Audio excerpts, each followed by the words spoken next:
Bonsoir. Très heureux de vous savoir à l'écoute grâce à Zoom. Et nous reprenons donc nous reprenons donc ce soir notre conférence mensuelle que nous avons intitulée Les leçons du coronavirus. Nous avons pris comme toile de fond pour nos réflexions le livre d'Edgar Morin, philosophe âgé de 99 ans, un témoin vivant de notre siècle, quelqu'un qui a connu les guerres, les pandémies, les conflits, les révolutions, et qui peut en parler en toute connaissance de cause. D'ailleurs, il a une capacité d'articuler, malgré son âge, ses idées, et c'est impressionnant. Eh bien oui, dans son livre Changer de voie, Edgar Morin nous présente une douzaine de leçons sur le coronavirus. Et la leçon 3 ou 4 que nous abordons aujourd'hui a pour titre Leçons sur les incertitudes de la vie. Leçons sur les incertitudes de la vie. Edgar Morin écrit l'épidémie et ses conséquences nous ont apporté depuis 4 mois un festival d'incertitudes qui dure encore. Et tous ceux qui évaluent le rejoignent ici. Sur quoi actuellement reposent nos incertitudes? Sur l'origine du virus. On sait qu'il est passé par chauve-souris, pangolin, bien qu'on en discute encore aujourd'hui, mais on ne connaît pas grand-chose de ce virus. Les épidémiologues que nous entendons chaque soir à la télévision disent combien ils ne la maîtrisent pas. Ils ne maîtrisent pas ce virus. Ils ont beaucoup de connaissances sur beaucoup d'autres virus, mais sur celui-là, nous sommes encore devant un grand point d'interrogation. Quelle est sa vraie nature? Comment se fait-il que ce virus, ce Covid se propage à travers le monde d'une manière inégalée? Est-ce qu'il se transforme? Est-ce qu'il se métamorphose? Est-ce qu'il est en pleine mutation? On ne sait pas. On parle de cette deuxième vague dans une quinzaine de jours comme étant la plus terrible, beaucoup plus terrible que la première. Qu'en sera-t-il d'une troisième, si toutefois il y en a? Est-ce que ce virus deviendra une grippe, comme la grippe, une maladie saisonnière? Va-t-il disparaître bientôt? Et qu'en est-il des méthodes pour se prémunir contre ce Covid, le confinement, le couvre-feu et toutes ces précautions que nous prenons? Dans quelle mesure sont-ils efficaces? Il y a sur toutes ces questions du pour et du contre de la part des hommes qui sont censés nous dire les choses avec un peu plus d'exactitude. Ajoutez à cela tout l'aspect politique, économique, social, national, planétaire par rapport à ce virus. Donc, nous nageons dans une totale incertitude. Edgar Morin nous fait remarquer quand même une chose très importante. L'incertitude forme partie de la vie. Chaque histoire nationale, chaque vie normale est nourrie d'incertitudes. Nous ne savons pas ce qui arrivera demain. Nous ne savons pas ce que sera notre vie, notre santé, nos amours, nos enfants, nos parents, ceux qui nous dirigent. Et paradoxalement, nous nous accommodons à ce non-savoir. Nous sommes entourés de microbes, mais nous ne sommes pas obsédés par ces microbes. Nous sommes à une époque de grippe saisonnière, mais personne ne dort avec l'idée qu'il va se réveiller avec une grippe. Nous sommes donc habitués à un monde où nous ne savons pas exactement comment les choses vont se développer. Mais pourquoi ce Covid nous effraie tant? C'est parce qu'on en parle d'une manière anxiogène du matin jusqu'au soir, et là depuis le mois de mars. Donc nous vivons dans une sorte de perspective de menace continuelle. Qu'est-ce qui rend donc cette situation traumatisante? Qu'est-ce qui rend cette situation frustrante? Pourquoi de la méfiance? de la violence, de l'indifférence, de l'insulte et même des accusations qui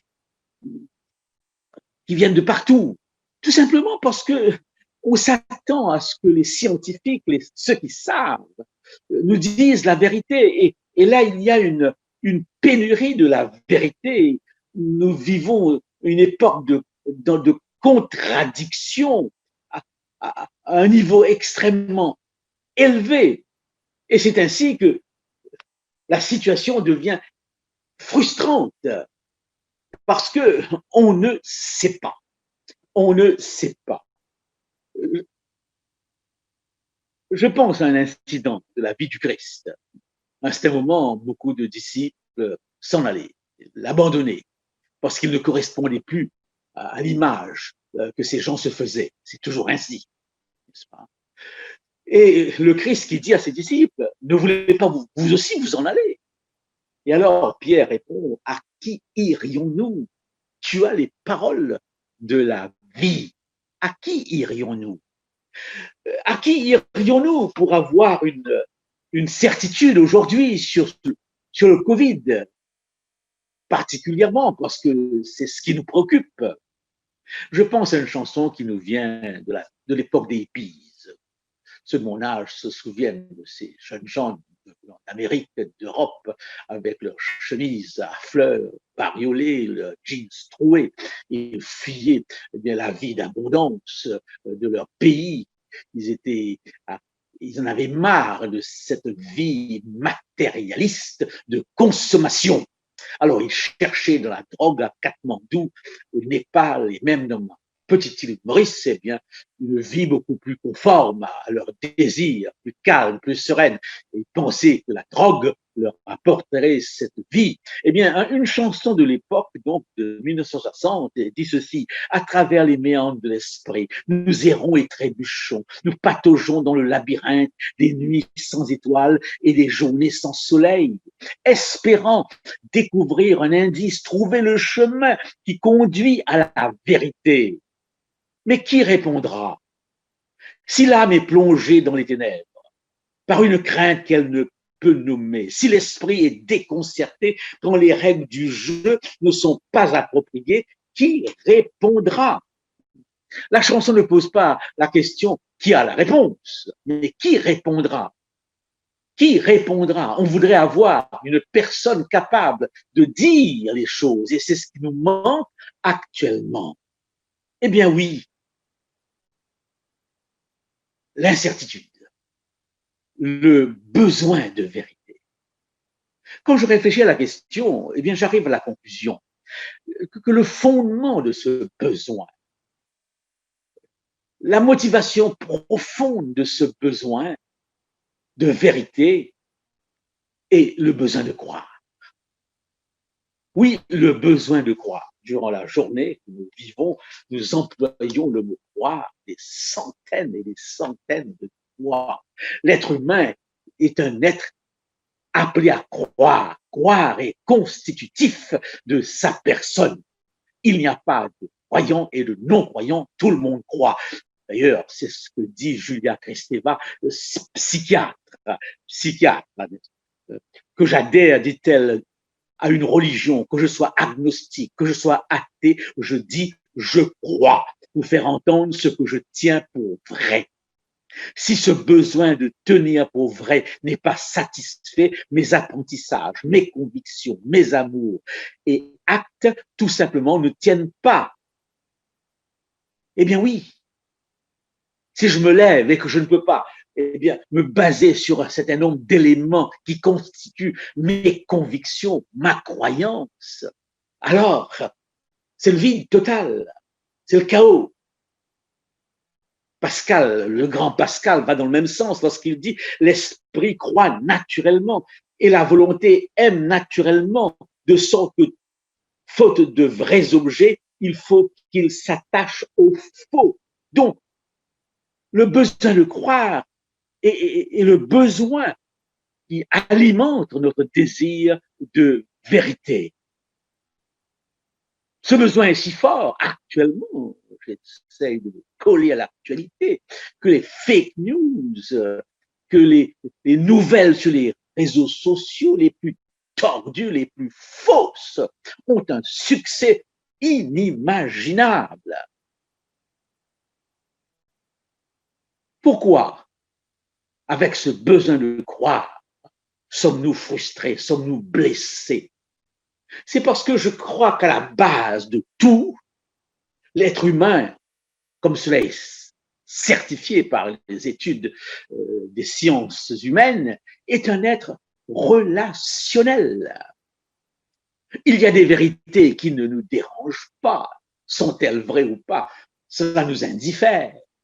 On est content d'apprendre, par exemple, eh bien, que cette Terre existe depuis des milliers d'années, que l'évolution s'est déroulée de telle ou telle façon, mais finalement, toutes ces données intéressantes pour l'intelligence, pour la connaissance, n'affectent pas notre vie en soi.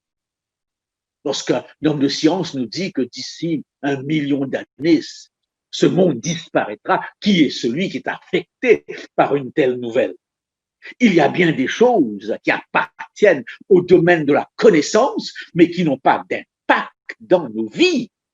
La vérité nous travaille lorsque nos relations humaines sont touchées. Eh bien oui, lorsque nos relations humaines sont touchées, lorsque notre identité est en jeu, lorsque nous nous posons des questions telles que est-ce que mes enfants m'aiment? Est-ce que ma femme m'aime? Et lorsque, face à la maladie, on se pose la question, va-t-on s'en sortir? C'est la menace du Covid. À chaque fois que je regarde la télévision, ce qui se passe dans les chambres de réanimation, je regarde ces corps, eh bien, retournés sur leur dos et tous ces appareils qui, à quoi ces malades eh bien, sont reliés et tous ces témoignages de cette maladie effrayante avec des symptômes qui vous poursuivent pendant des mois, cette maladie me fait peur. Eh bien oui, la maladie, va-t-on s'en sortir? Et c'est une question existentielle, métaphysique, sur Dieu, sur la mort, sur les relations humaines, sur les pourquoi des choses. Donc, vérité fondée sur le besoin de croire. Croire, c'est faire confiance. Croire, c'est vivre dans le relationnel. Et c'est très souvent à ce niveau que se pose le problème. Lorsque, par exemple, les membres de l'opposition dans ce pays, dans le pays où nous vivons, eh bien, se permettent de dire que le gouvernement ment, que les ministres mentent, ils le disent avec une arrogance qui dérange quelque part, et bien cela sape notre confiance dans l'autorité, n'est-ce pas? Sape notre confiance dans l'autorité. Eh bien oui, l'importance des certitudes. L'importance des certitudes. Nous ne pouvons pas vivre sans certitude, même si il y a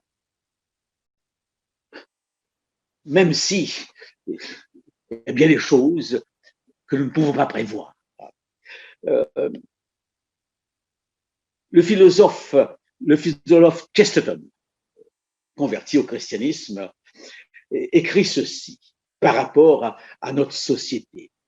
Que de mensonges ont inspiré les révolutions et les contre-révolutions. Mensonges dans la publicité, mensonges dans les informations, mensonges dans le commerce, en politique, mensonges du prêtre du haut de sa chair, du professeur sur l'estrade, du journaliste à sa machine à écrire. Le mensonge est comme une arête dans la gorge du micro. Il est constamment présent dans la caméra et cité et dans les prises de vue. Ravi Zacharias, qui est mort il y a quelques années, un théologien, un philosophe, eh bien, dire finalement que notre société actuelle, dans notre société actuelle, c'est pas Dieu qui est mort, mais c'est la vérité. Nous venons de vivre et nous vivons encore une élection américaine où on a tout, sauf la vérité. Sauf la vérité. Et lorsqu'on parle de crise démocratique aux États-Unis, de crise républicaine en France, ce sont des grands mots qui cachent la vérité. Parce que finalement, lorsque nous allons au fond de ces crises, que constatons-nous? Tout simplement le mensonge, la manipulation, la coercition, l'intimidation et surtout le mensonge. Qui dit vrai? Qui dit vrai? Et là, Chesterton a raison, nous vivons dans un climat de mensonge. J'ai écouté comme vous les élections américaines et certaines comparaisons ont été faites entre l'Amérique et l'Europe. Et on est revenu constamment sur cette notion que les Américains sont pragmatiques.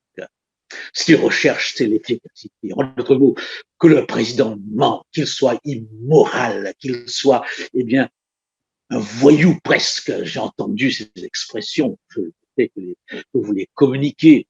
Eh bien, qu'il ait des problèmes avec la justice, des procès en suspens. C'est bien, eh bien qu'il soit un obsédé sexuel, que sais-je. La liste est longue. Ça n'a aucune importance. Dans la mesure où il nous assure notre pain, notre nourriture de tous les jours, une vie confortable. Si son bilan économique est bon, eh bien, on le renomme. Cela me fait penser à cette question qu'on posait un jour à Staline. Staline, il a allumé l'enfer sur la terre. Hitler et tant d'autres. Alors on lui pose la question, expliquez-nous, monsieur Staline, comment se fait-il qu'avec votre dictature, vous avez tué des milliers de personnes, vous êtes quand même chouchouté, on est prêt à vous remettre dans la position du pouvoir, à voter pour vous. Alors Staline, avec un sourire, a demandé apparemment une poule. Et alors qu'il discutait, il a commencé à plumer cette poule, à enlever à cette poule toutes ses plumes. La poule criait, bien sûr, parce qu'il le faisait avec une certaine violence. Et ensuite, il a relâché la poule, qui s'est éloignée. Il a demandé qu'on lui apporte un bol de maïs. Et il a vidé ce bol juste devant lui, là où il était assis, et la poule est tout de suite revenue à manger le maïs, à manger même dans ses mains. Alors il a dit, voilà, l'explication est simple. Il y a des besoins de base, la faim, la soif, un certain confort. Donnez ce besoin, soyez capable de satisfaire ces besoins, diriger le monde comme vous voulez. C'est quand même dramatique quelque part quand on y réfléchit. Donc, la vérité n'est pas seulement veilleuse, elle est aujourd'hui bafouée. Et lorsqu'on apprend une nouvelle qui nous vient de Chine, quelle est notre première réaction? On ne peut pas y croire, car dans ces pays communistes, l'information est complètement fausse. Relevons quelques aspects alors que nous essayons de réfléchir à la question. Il y a bien sûr différents niveaux à la vérité, différents aspects à la vérité. Il y a une vérité civile, par exemple, une vérité existentielle. Je vous donnerai tous les renseignements nécessaires sur mon état civil, mon âge, mes dimensions, la couleur de ma peau, la couleur de mes yeux. Vous aurez un portrait robot de ma personne, mais vous ne pourrez pas dire que vous me connaissez. Cette vérité civile, légale, juridique, est une vérité de mon passeport, de mon permis de conduire, n'est pas ma vérité. Nous avons bien sûr une vérité qui soit objective. 2 fois 2 font 4, c'est une vérité objective. Que vous pensiez que la Terre tourne, que le Soleil se bouge pour se coucher, c'est une vérité intuitive, poétique, mystique, qui ne correspond pas bien sûr à la vérité objective. Que vous pensiez mystiquement aux choses ne change rien. Le fait, eh bien, que la réalité est autre. Nous avons ainsi plusieurs approches de la vérité. Une scientifique qu'on prétend être absolue et qui aujourd'hui, au niveau médical, au moins dans le cas du Covid, est complètement à l'envers, chaotique, une vérité philosophique de la réflexion, une vérité religieuse aussi, la foi, une vérité psychologique, psychiatrique. Toutes ces branches vont parfois dans un procès, se mettre ensemble pour cerner la vérité. La vérité, donc, est quelque chose de si important que lorsque nous sommes dans un procès, nous jurons au nom de la Bible, au nom du Coran ou sur notre honneur, que nous allons dire toute la vérité. Et les gens sont prêts à payer des sommes folles et même à avoir un comportement aberrant pour finalement savoir ce qui s'est vraiment passé. Lorsqu'il s'agit d'un meurtre, eh bien, les personnes victimes de ce meurtre veulent absolument savoir comment cette personne est morte, quelles ont été les causes de sa mort, et ils prétendent qu'aussitôt après, ils peuvent faire leur deuil. Dernièrement, vous avez, comme moi, été frappé par le fait qu'on a retrouvé à l'île de la Réunion un petit morceau d'aile d'un avion disparu. C'était donc la preuve, une des preuves, si minime soit-elle, que cet avion avait bien disparu parce qu'on pouvait identifier ce morceau d'aile. Et des gens sont partis de France et d'Europe et ils ont fait ce voyage si long et si cher pour aller voir de leurs propres yeux ce morceau d'aile. Et je me suis posé la question, mais en quoi ce morceau d'aile est une garantie? En quoi ça leur apporte un soulagement? C'est le besoin de vérité. C'est le besoin de vérité. Et alors, soyons attentifs sur ce que j'appellerais la contamination de la vérité, les virus de la vérité. Je vous en mentionne 4, mais il y en a plusieurs. Et dans votre recherche de la vérité, soyez prêts à en tenir compte. Premièrement, la tendance à accorder davantage crédit aux thèses qui nous plaisent qu'à celles qui nous déplaisent. Pourquoi penchons-nous pour une opinion par rapport à une autre, pour une explication par rapport à une autre? C'est qu'il y a chez chacun d'entre nous une prise de position discriminatoire, nourrie par nos préjugés. Daniel Goleman, dans son livre L'intelligence artificielle, l'intelligence émotionnelle, a démontré que finalement, notre logique basée sur la raison n'est pas très souvent aussi logique qu'on le pense, puisque nos émotions prennent le dessus sur notre raison. Lorsque nous pensons que nous avons réfléchi logiquement à un problème, faisons l'effort de nous demander, mais est-ce qu'il n'y aurait pas derrière ce sentiment logique des raisons émotionnelles? Dans une discussion avec des êtres que nous aimons, des êtres qui nous sont proches ou des gens qui ne sont pas de la même race que nous, qui sont différents de nous, les préjugés occupent une place importante. C'est Einstein qui disait que les préjugés ont une puissance plus grande qu'une bombe atomique. Donc, est-ce que nous sommes vraiment en mesure de dire ma pensée est claire, elle n'est pas affectée par mes émotions? La place des émotions, nous l'avons constaté, nous le constatons dans ce qui se passe aux États-Unis, est primordial. Nous avons un deuxième élément qui joue, c'est ce qu'on appelle le syndrome du gourou, où nous accordons à des êtres en qui nous mettons toute notre confiance, en qui nous reconnaissons une certaine autorité, une certaine expertise, et bien nous leur accordons automatiquement, tout naturellement, eh bien, nous leur accordons le bénéfice de la vérité. Nous leur accordons le bénéfice de la vérité uniquement par rapport à leur personnalité.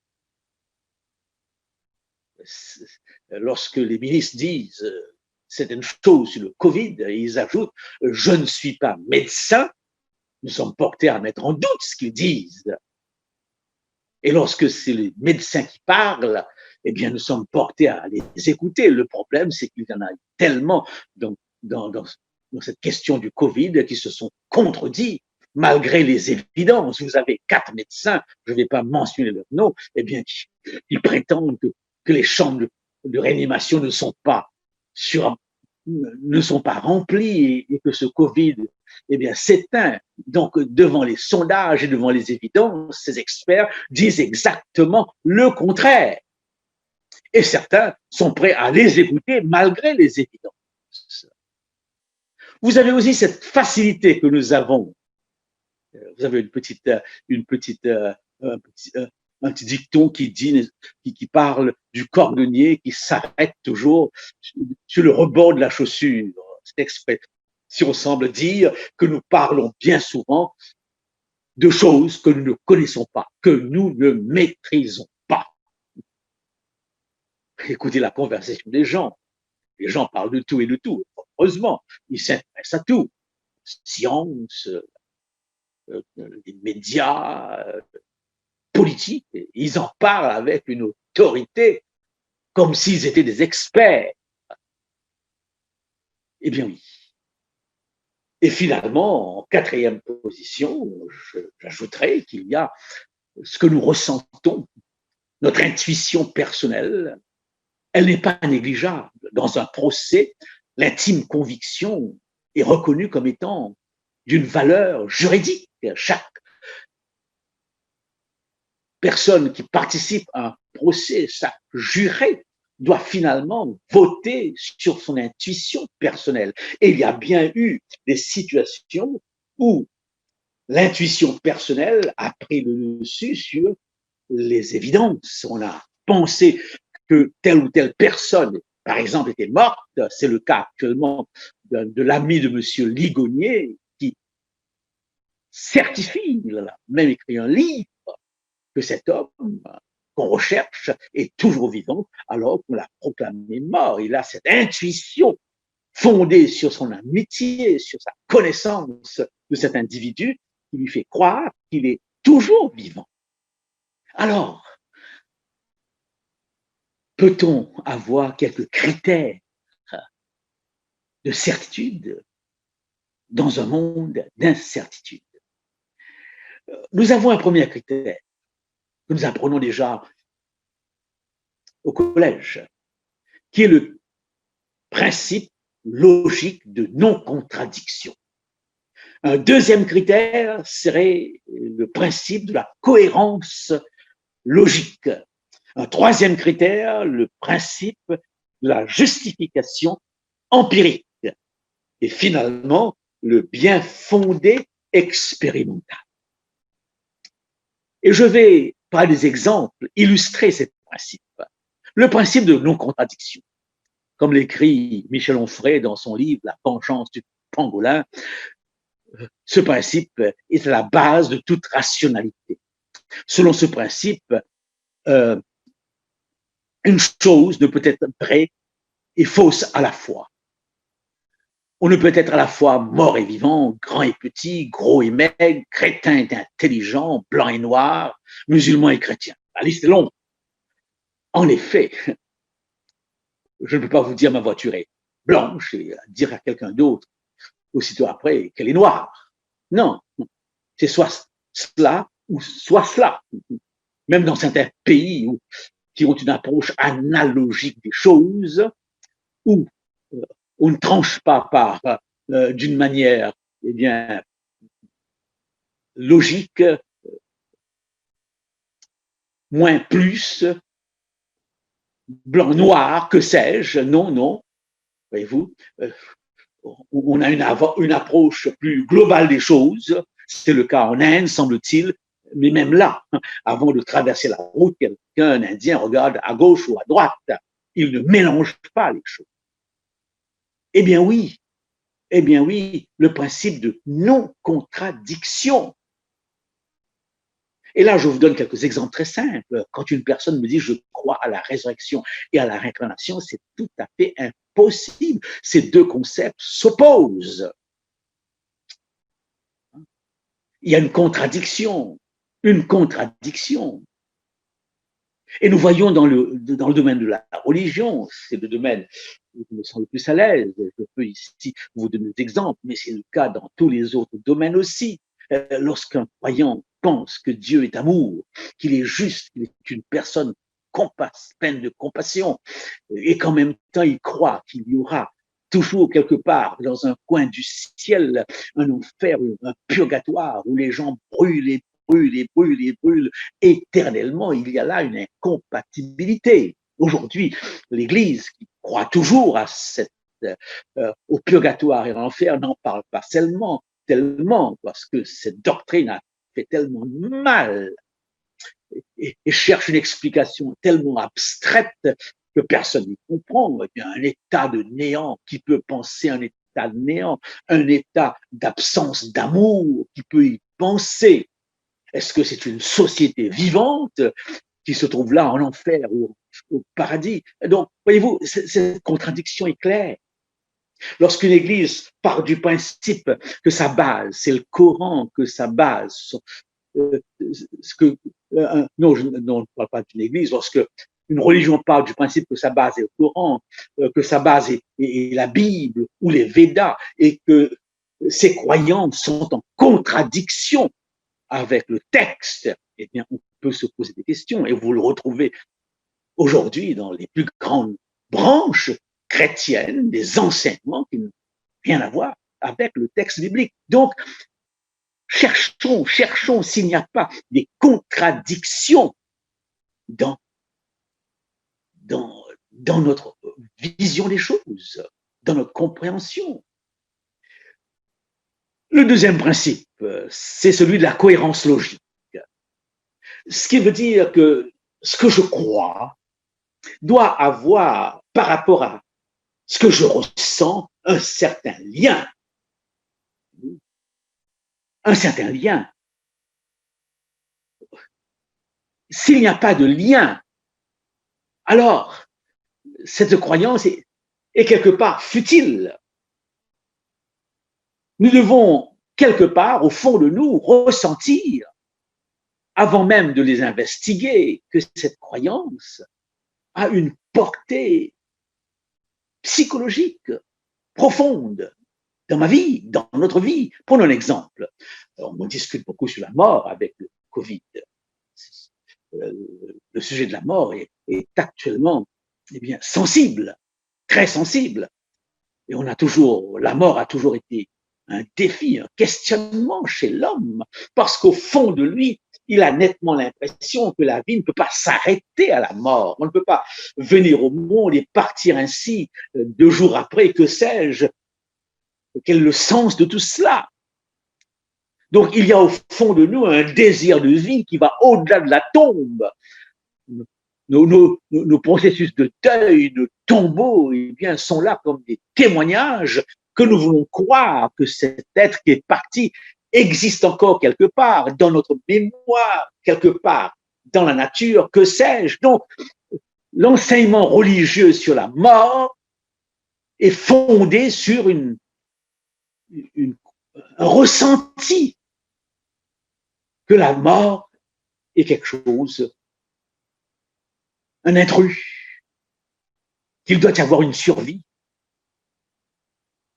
Je prends notre exemple. Il y a, suivant les psychologues, chez l'être humain, un besoin de pardon. La culpabilité est constitutive de sa vie. Pourquoi est-il coupable? Pourquoi se sent-il coupable? Est-ce qu'il y a au fond de lui un sens moral, une conscience? Et là, nous sommes dans une contradiction flagrante, nous l'avons vu dans notre dernière conférence, une évolution qui prétend que nous sommes ici que par accident, sans aucun but, aucune finalité, et qui prête et ce besoin, ce sentiment de bien et de mal qui nous anime. La liste serait longue, mais vous avez compris que si je crois à la vie éternelle, si je crois en un Dieu, si je crois à une survie, si je crois qu'il y a une justice, qu'il y a un jugement, c'est qu'au fond de moi, ces croyances reposent sur un ressenti, sur un ressenti. Malheureusement, il y a aussi là beaucoup de contradictions logiques. Personne, aucun hindou ne ressent ce sentiment qui serait en accord avec ses croyances,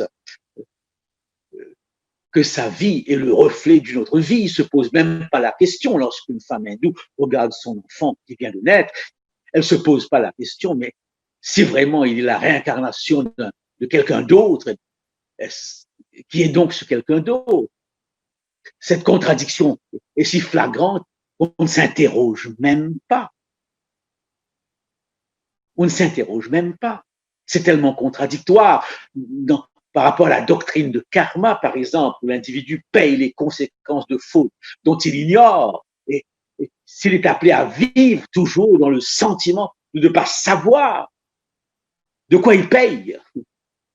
Et lorsque le bouddhisme, par exemple, parle de l'extinction du désir, on a la difficulté à penser à une vie où le désir n'existe plus, où nous sommes dans des états de conscience où nous ne sommes pas conscients.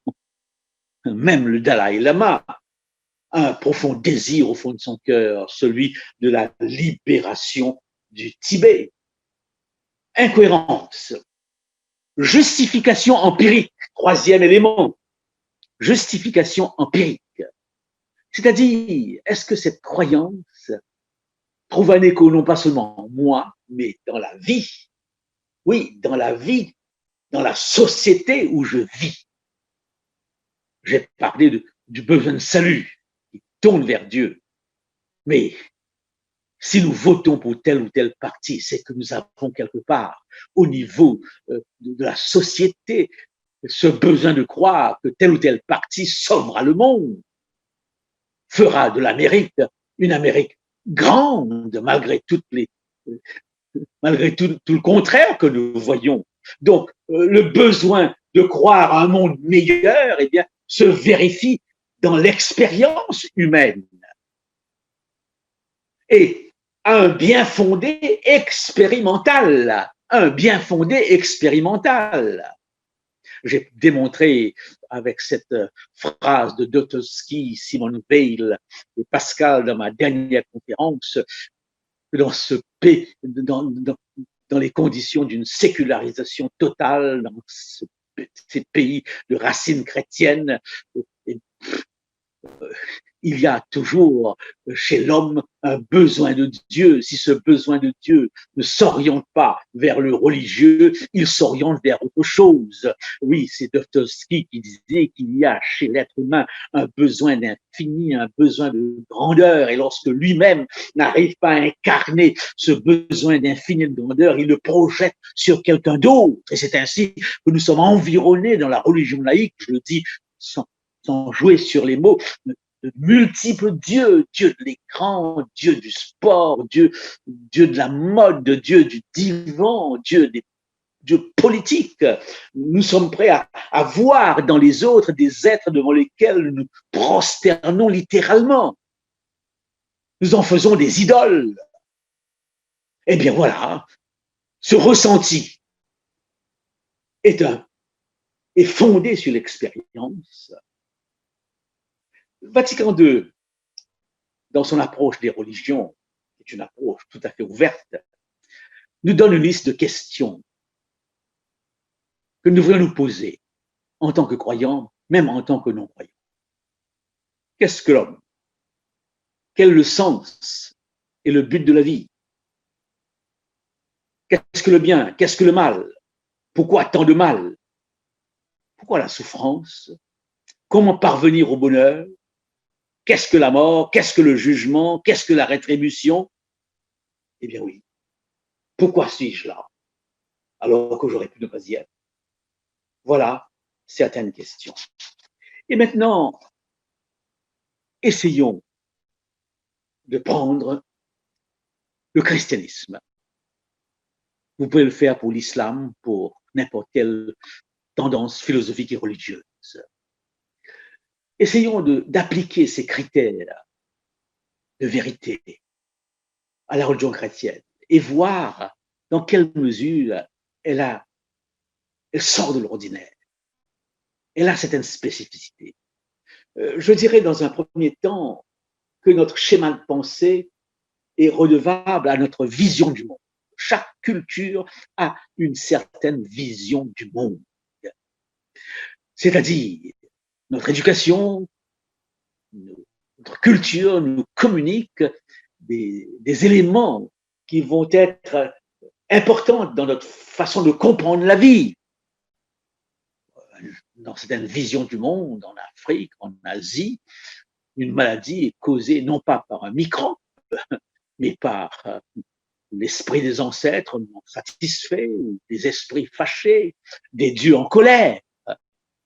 J'ai vécu dans ces pays pendant longtemps et on explique tout par un sort qui a été jeté, par une influence maléfique quelconque. On ne voit pas la dimension technique scientifique. On va à l'hôpital, on prendra des médicaments, mais on n'expliquera pas sa maladie au travers de cette donnée scientifique.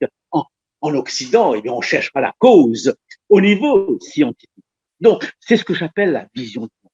Eh bien, le christianisme, c'est la Bible qui nous apporte une vision linéaire du temps, qui nous fait comprendre qu'il y a un commencement et que nous marchons vers un aboutissement. Notre calendrier est l'expression de cette vision linéaire, alors que dans d'autres peuples, semble-t-il, l'Inde par exemple, on a une vision cyclique où on tourne en rond.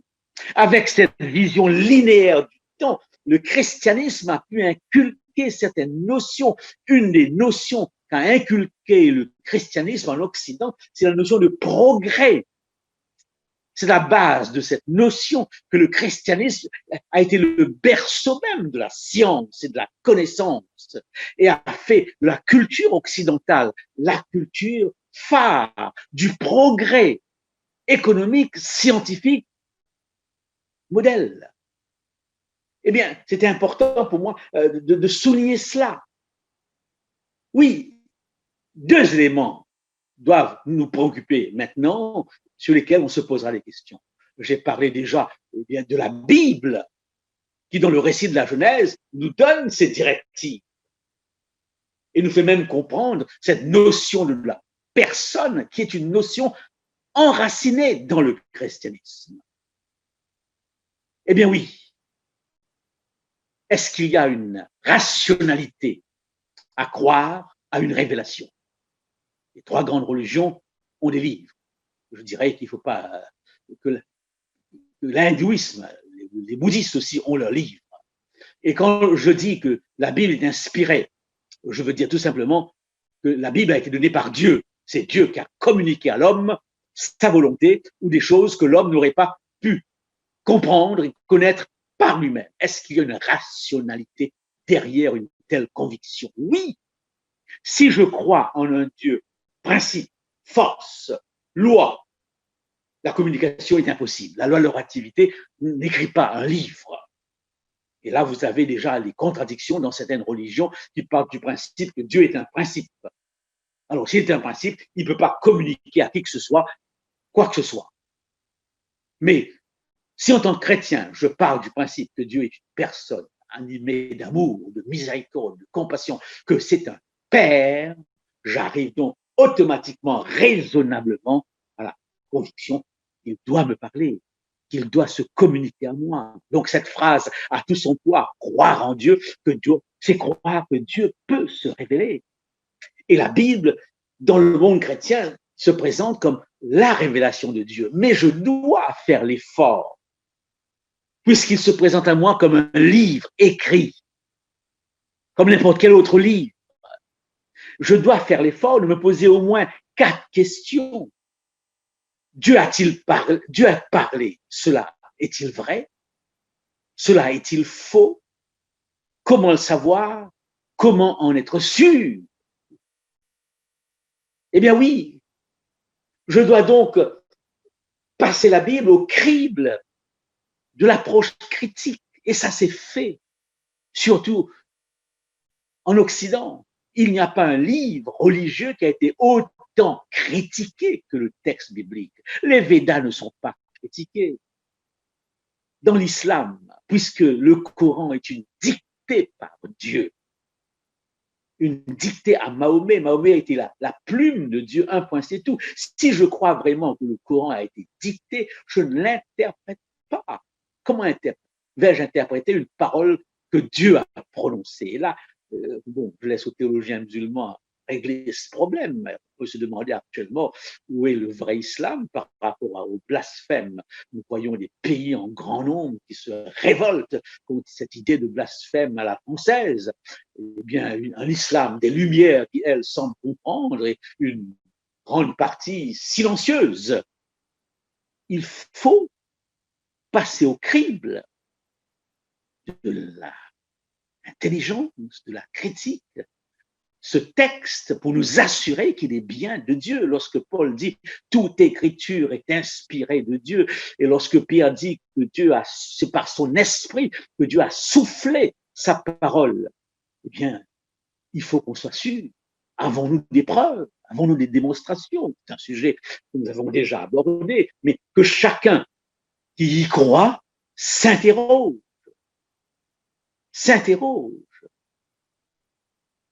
par rapport à la Bible. J'arrive donc maintenant à la révélation centrale de la Bible. Qu'est-ce que la Bible nous apprend? Que nous dit la Bible? Eh bien, la Bible nous apprend tout simplement que le Christ en est le centre. La Bible nous annonce l'arrivée de Jésus. C'est tout l'Ancien Testament. Tout le Nouveau Testament nous apprend qu'il est venu et nous apprend qu'il reviendra. Jésus est le sang. Alors, par rapport au Christ, comment appliquer justement ces différents critères de vérité? Vous connaissez bien ce récit où Jésus est confronté par Pilate. Et Pilate qui lui pose la question, mais qu'est-ce que la vérité? Et Jésus qui répond, je suis la vérité. Je suis la vérité. Analysons les différents aspects de la vérité incarnée par le Christ. Premièrement, il est l'incarnation d'une vérité historique. Le fondateur du christianisme, à la différence des autres fondateurs, a bien existé. Et on n'a pas dû attendre 100, 200 ans après leur existence pour démontrer qu'ils ont bien existé. Les témoignages sur la vie du Christ remontent à son époque même, car nous avons des écrivains tels que Tacite, Suétone, Talus, Pline le Jeune, Lucien de Samosate, Cels, des écrivains romains et grecs qui attestent qu'il a bien existé. Ces gens vivaient au IIe siècle. Donc, les témoignages qui sont là donnés dans leurs écrits sont des témoignages vrais. Vous avez le témoignage juif de Joseph Flavius, un écrivain colossal qui nous rapporte les récits de la résurrection et de la crucifixion. Et nous avons le Talmud juif. Le témoignage de l'ennemi est toujours un témoignage plus vivant, plus fort que le témoignage de l'ami. Il est sans préjugés. Il est un accusateur. Et le Talmud parle de Jésus comme un magicien, un sorcier, et ne peut pas admettre qu'il soit mort sur la croix et qu'il soit le Messie. Donc, nous sommes devant un personnage historique. Et je voudrais faire remarquer une chose très importante que j'ai fait souvent et que je fais toujours. Votre histoire se situe dans un cadre dont les termes sont avant et après Jésus-Christ. Si vous enlevez le après Jésus-Christ, votre date de naissance ne peut pas être lue, n'a aucun sens. Et je m'étonne de ce que nous sommes dans un pays où ce fait marquant de la civilisation, la France est un pays de culture chrétienne. Et le Christ a impacté la culture occidentale qui, par extension, au travers de la colonisation, a impacté le monde entier. Et je m'étonne de ce qu'on passe tout cela sous silence, qu'on fait de la religion une affaire privée, que les enfants grandissent sans même une connaissance de ce Jésus qui marque leur existence. Quand vous pensez qu'il faut au moins 20 ans pour influencer une société, de la classe universitaire, eh bien, au peuple, le philosophe, le politicien, celui qui est capable de changer les mentalités a besoin d'une vingtaine d'années, a besoin d'être entouré de certaines circonstances, d'avoir tout un réseau pour que son message devienne un mode de vie, une mentalité. Jésus l'a fait après 3 ans seulement. 3 ans, oui, 3 ans seulement de ministère. Il est né comme un enfant dans une étable. Il a grandi à Nazareth. Il n'a jamais été dans aucune école. Il a choisi 12 hommes comme propagateurs de son message, 12 hommes sans aucune formation particulière. Et il a vécu que 30 ans, que 33 ans, et son ministère public n'a pas été au-delà de 3 ans et demi. Il va mourir comme un paria sur la croix. Comment expliquer qu'un tel homme ait influencé autant de monde? Oui, comment expliquer qu'un tel homme ait influencé autant le monde et que cette religion chrétienne, malgré tout le mal qu'on dit, aura été le berceau de la science, le berceau, eh bien, de tellement de choses. Personnage incontournable. Et quand je pense que lorsque Jésus vivait, il y avait beaucoup de prétendants, beaucoup de prétendants à la messianité. Un certain Tudas, Bar Shobas, un Égyptien, et qui avaient, eux, les critères beaucoup plus frappants pour être reconnus comme Messie. Ils ont tous disparu. Seul Jésus va se maintenir. Il va se maintenir dans la pensée juive avec un enseignement qui est totalement contraire à la pensée juive. S'il y a un enseignement qui est enraciné dans la pensée hébraïque, c'est qu'on ne doit pas se faire des représentations de Dieu et qu'on ne doit pas avoir un autre Dieu à la place de Dieu. Qui veut se faire Dieu est coupable de blasphème et de lapidation. Jésus va se proclamer fils de Dieu plusieurs fois, et en se proclamant fils de Dieu, il est là en contradiction avec la mentalité juive de son temps, qui à chaque fois, eh bien, proposera sa lapidation. Comment expliquer donc cela? Il était vraiment révolutionnaire. Révolutionnaire dans son enseignement, révolutionnaire dans son attitude face aux autres, aux femmes, aux petits, aux déclassés, aux pauvres et même aux prostituées, aux gens de mauvaise vie. Sa vie était une sorte de condamnation, eh bien, de la religiosité de l'époque. Et on le suivait, révolutionnaire donc dans son enseignement. Il pouvait dire, n'est-ce pas, aux rabbins, on vous a dit que, mais moi, je vous dis en d'autres mots, c'est maintenant moi la nouvelle référence. Quelle autorité qui lui permettait de parler ainsi. Et alors, nous touchons maintenant les éléments les plus forts, les éléments de la foi. De la foi. Il y a une intelligence de la foi, bien sûr, qui n'est pas partagée par tous. Jésus va incarner ce que nous voudrions penser de Dieu. Il y a chez les êtres humains un désir de Dieu, c'est évident.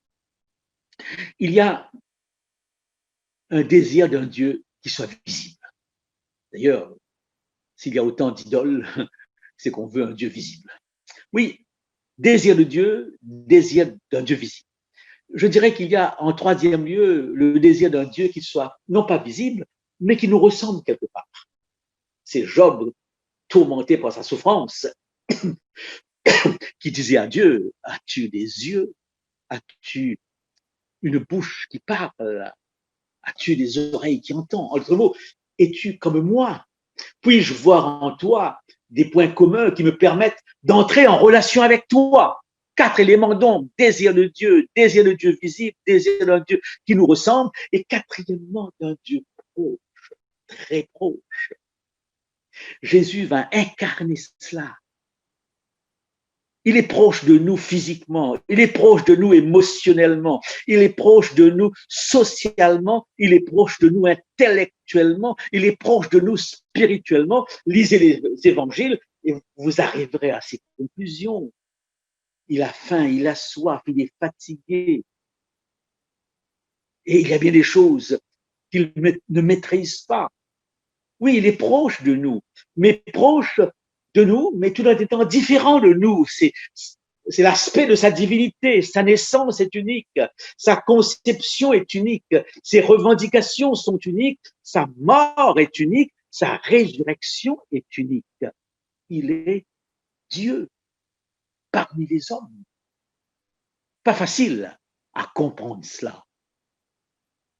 Et là, nous sommes devant le pilier de la foi chrétienne. De tout temps, les hommes ont voulu savoir qui est Dieu et Dieu nous a fait un dessein en Jésus-Christ. Et les trois éléments de sa vie, son incarnation, son ministère sur terre, son ascension et son retour, quatre éléments, sa résurrection, sont des éléments qui appartiennent au domaine de la foi. Mais comme l'avons vu, ce domaine de la foi n'est pas étranger à ce que nous ressentons au fond de nous-mêmes. Ces domaines ont un bien fondé expérimental.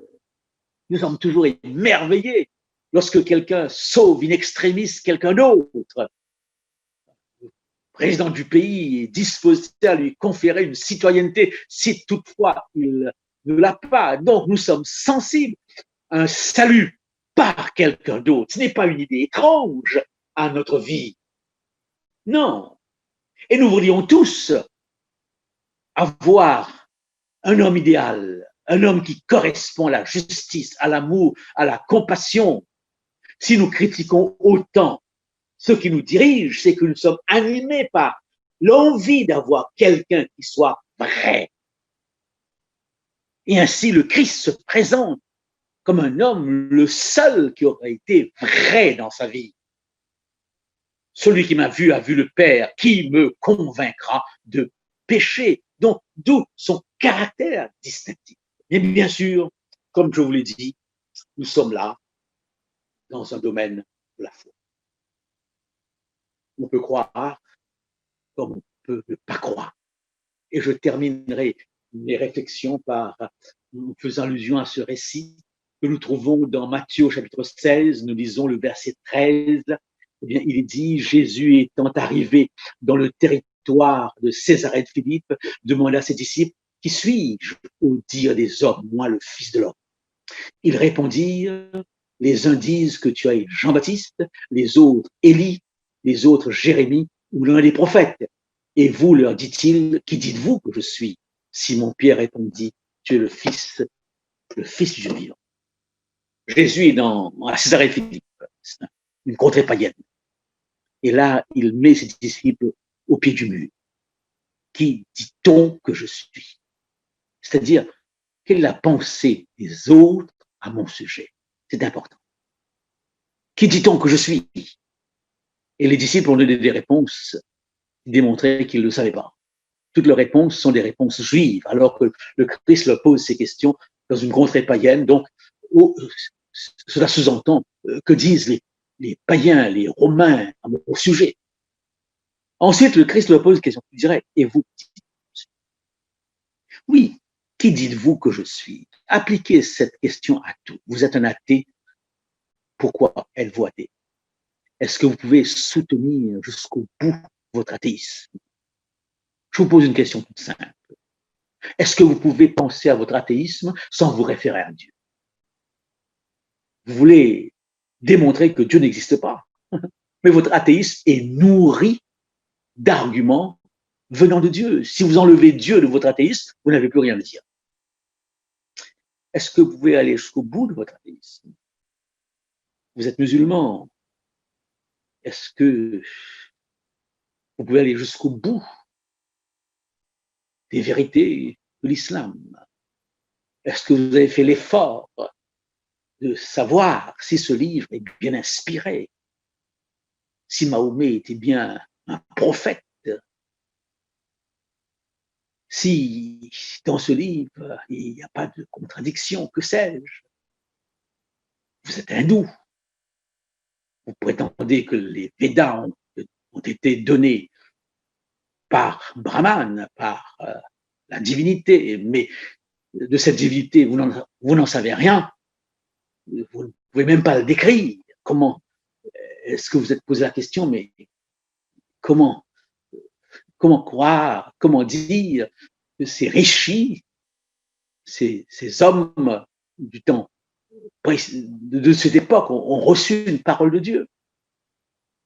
Vous êtes chrétien, protestant ou catholique. Est-ce que votre foi est-elle fondée vraiment sur le texte biblique? Est-ce que vous pouvez dire comme le Christ, il est écrit? Ou comme les prophètes, parole de l'Éternel? Ou est-ce qu'il y a des contradictions? Est-ce que vous pouvez démontrer ou apporter des témoignages que la Bible a dit vrai? Qui dit-on que je suis? Jésus est venu comme sauveur du monde, car Dieu a tant aimé le monde qu'il a donné son Fils unique. Bien sûr, cette parole a de l'importance, que dans la mesure où nous sentons un besoin de salut.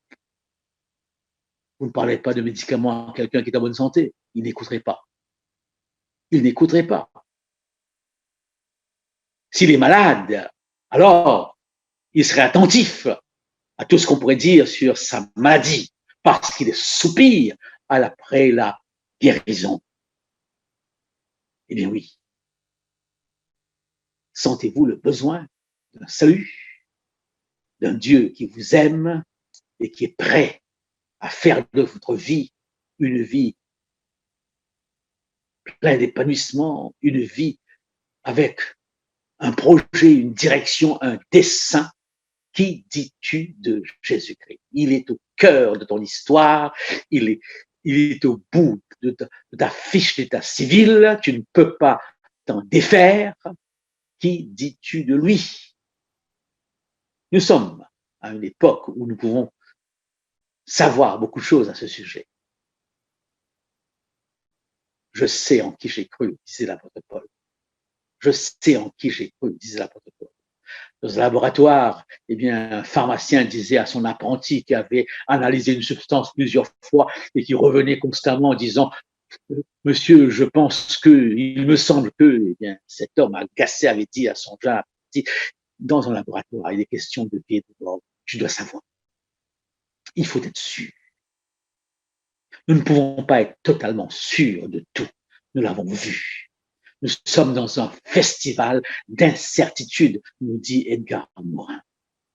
Mais la Bible nous apporte des certitudes que l'histoire confirme, que l'expérience confirme. Bien sûr, il y a quelques dimensions qui nous échappent et c'est là où la foi intervient. Elle n'est pas un saut dans un vide total. Paul dit, je prierai avec intelligence.